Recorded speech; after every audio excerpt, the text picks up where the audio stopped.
Alhaji Wasiu Ayinde ti sojú abẹ níkòó pé síníọ̀ ọ̀gá làwọn jẹ́ fún Adewale Ayuba Mr Johnson nínú iṣẹ́ orin àti lọ́jọ́ orí. Kí ló ṣẹlẹ̀ tí K1 ṣe jáde láti sọ̀rọ̀ yìí? Ọjọ́ mélòó kan sẹ́yìn nínú fọ́nrán kan tá a mú wá fún yín, Adewale Ayuba ní òun ò lè sọ pàtó ẹni tó kọ́kọ́ bẹ̀rẹ̀ orin kíkọ láàrin òun àti Wasiu Ayinde. Ó sì tún sọ àwọn nǹkan kan. Ó ṣàlàyé pé Wasiu ló kọ́kọ́ gbé rẹ́kọ́ọ̀dù jáde nínú àwọn méjèèjì láìsí àní-àní. K1 ti wá jáde o láti sọ pẹ̀lú ìdánilójú pé ọ̀gá làwọn jẹ́ fún Adewale Ayuba lẹ́nu iṣẹ́ orin. Yàtọ̀ sí pé 67 years ni Wasiu tí Adewale Ayuba sì jẹ́ 59. Ẹ rí pé àlàfo yẹn ó fẹ́ ṣe bí ẹni pọ̀ díẹ̀. 67, 59. Àkọsílẹ̀ wà pé a bí Wasiu Ayinde ní 1957. A tún wá rí i kà pé àgbà olórin yìí bẹ̀rẹ̀ orin kíkọ ní nǹkan bí ọmọ ọdún 9 ní agbègbè Àgàràwú ní Lagos Island, nígbà tí Adewale Ayuba bẹ̀rẹ̀ orin kíkọ tiẹ̀ ní ọmọ ọdún 7 tó sì ń kọrin àwọn ìdíje competition fiesta lóríṣiríṣi àtàwọn ayẹyẹ kan ní ìlú Ìkẹ́nnẹ́, èyí tó jẹ́ kó pàpà fiyèsí iṣẹ́ orin kíkọ ní kété tó parí ilé ẹ̀kọ́ ìyẹn secondary ní Ṣàgámù, Ogun State. Kí ni Alhaji Wasiu wá sọ nípa rivalry, bóyá ká tún pè ní ìfigagbága láàrin àwọn olórin Fuji, ìtàn pè ní rivalry tí ó wà láàrin àwọn olórin Fuji? Nínú fọ́nrán yìí ẹ máa rí ohun tí Adewale Ayuba sọ. Òun ti sọ̀rọ̀ kan nínú fọ́nrán tá a mú wá fún yín tẹ́lẹ̀ nígbà tí wọ́n bi pé kí ló dé tó ṣe tẹríba. Nínú fọ́nrán kan arímbi tó ti tẹríba tó bọ̀wọ̀ fún Wasiu Ayinde dáadáa tí Wasiu náà sì pọ́nlé tí ìyẹn náà kọrin jó Fuji láàrin ẹ lè bẹ̀rẹ̀ kẹ́márà tó kọrin fún dáadáa.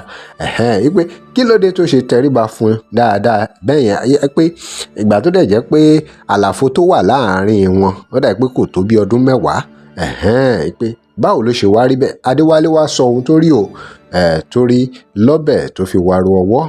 Adewale Ayuba wá sọ ohun tó rí tó fi ní láti bọ̀wọ̀ fún Wasiu Ayinde. Ẹ gbọ́ nínú fọ́nrán yìí, ẹ wá rí ìdáhùn tí Wasiu Ayinde náà tó fi ilẹ̀ lórí ọ̀rọ̀ yìí ńgbà tí wọ́n bí nípa rivalry tó wà nínú iṣẹ́ orin Fuji.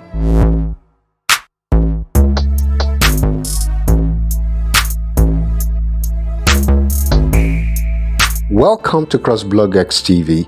Remember to like, share and follow us. Yoruba man. Age.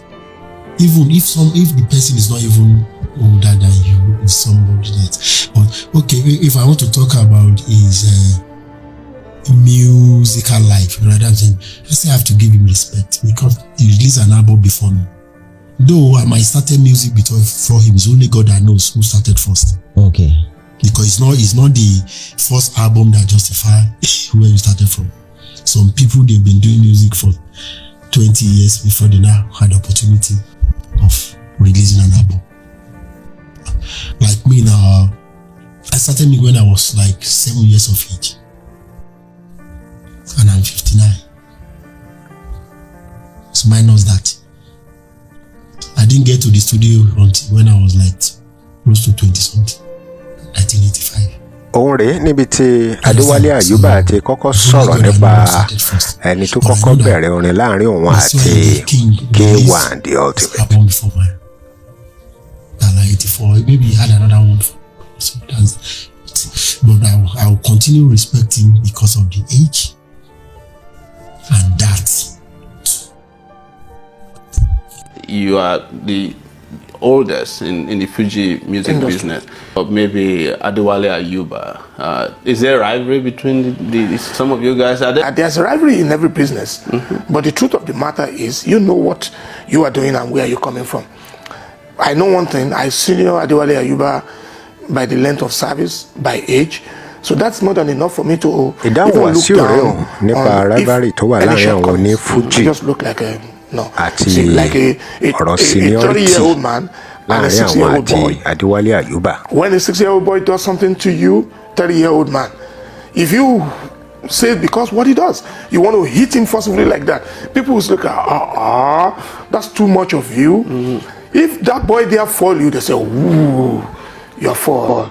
Yeah. So you take caution. Yeah. The rivalry, to the common sense, it doesn't meet. Yeah. Rivalry, common sense. Those are So two you different apply things. You're applying common sense. You apply common sense. Wasiu Ayinde lẹ́yìn ìgbà tí ó bá Barrister ṣiṣẹ́ fún sáà kan òun náà dá ẹgbẹ́ orin tiẹ̀ náà sílẹ̀ ó dẹ̀ release first album ẹ̀ ní 1980 gẹ́gẹ́ bá a ṣe rí kà ẹ̀ tó fi introduce Talazo. Adewale Ayuba tiẹ̀ release album àkọ́kọ́ èyí tó pè ní ìbẹ̀rẹ̀ beginning ní 1986 abẹ́ẹ̀rí àlàfo yẹn 1980 sí 1986 ṣùgbọ́n ohun tó dájú ni pé pẹ̀lú ohun tá a rí nínú fọ́nrán nípa Wasiu àti Adewale Ayuba bí Adewale Ayuba ṣe bọ̀wọ̀ fún Wasiu Ayinde a rí pé ẹni àlàáfíà ni Adewale Ayuba yìí máa jẹ́ tó gbìyànjú láti rí pé ọ̀rọ̀ rivalry ọ̀rọ̀ wàhálà orin Fuji nǹkan kò ta epo sí aṣọ àlà ẹ̀ bó bá tiẹ̀ jẹ́ pé wọ́n máa ń sọ oríṣiríṣi kò dàbí ẹni pé kò fi bẹ́ẹ̀ wọ́pọ̀ nípa ti Adewale Ayuba yàtọ̀ sí àwọn olórin Fuji tó kù tó ṣeé ṣe kó jẹ́ pé ọ̀pọ̀lọpọ̀ ìgbà ni àwọn ọ̀rọ̀ máa ń jáde nípa wọn. Wọ́n sì ní ẹni abálábà báyìí náà ní baba Wasiu Ayinde òun náà ti wá sọ ìdí tí àwọn ṣe jẹ́ ọ̀gá fún Adewale Ayuba. Ẹ̀yin èèyàn wa kí lè ròyìn nípa ohun tí Wasiu Ayinde sọ wípé ọ̀gá làwọn jẹ́ fún Adewale Ayuba àti ọ̀rọ̀ rivalry tó sọ tó wà láàrin iṣẹ́ orin Fuji láàrin àwọn olórin Fuji. Ẹ drop comment yín. Remember to like, share and follow us. Thanks for watching.